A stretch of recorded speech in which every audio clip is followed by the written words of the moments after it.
उमेश अलोणे आपल्यासोबत आहे।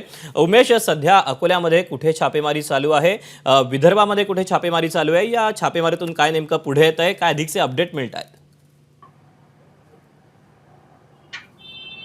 दीपक, अकोल्यात जी छापेमारी झालेली आहे ते ठिकाण अद्याप सुरक्षेच्या कारणास्तव एटीएसनं जाहीर केलेलं नाही। मात्र अकोल्यात ज्या व्यक्तीला त्यांनी ताब्यात घेतलं, अटक केली आहे, तो मूळचा वाशिमचा आहे आणि हा वाशिमचा व्यक्ती अकोल्यात राहत होता आणि याचे गुंड जो पाकिस्तानी गुंड शहजाद भट्टी आहे याच्या गँगशी हा व्यक्ती संपर्कात आला होता आणि गेल्या अनेक दिवसांपासून एटीएसच्या रडारवर हा व्यक्ती होता आणि त्याच्यातून एटीएसचं त्याच्यावर लक्ष होतं आणि रात्री उशिरापर्यंत आज सकाळपर्यंत ही कारवाई चालू होती आणि याला ताब्यात घेतलं।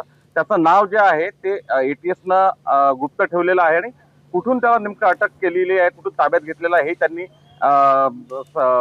माध्यमांसमोर येऊ दिलं नाही। मात्र दीपक, सर्वात महत्वाची गोष्ट जी आहे की विदर्भातला जर विचार केला तर विदर्भातल्या नागपूर, अकोला आणि वाशिम या 3 ठिकाणी एटीएसची छापेमारी झालेली आहे आणि गुंड शहजाद भट्टी सोबत नेमका इथल्या लोकांचे संबंध काय होते, नेमका कशा प्रकारे ते त्यांच्या संपर्कात होते याचा तपास एटीएस करत आणि या आधीचा जर विचार केला दीपक तर याआधी एटीएसची एक मोठी कारवाई पुसदमध्ये झाली होती।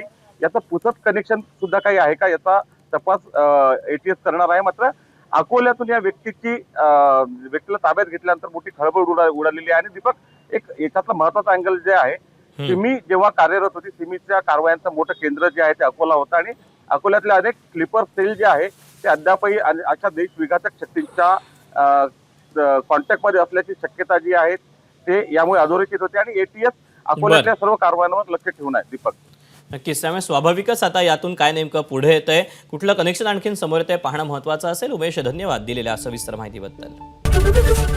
एबीपी माझा, उघडा डोळे बघा नीट।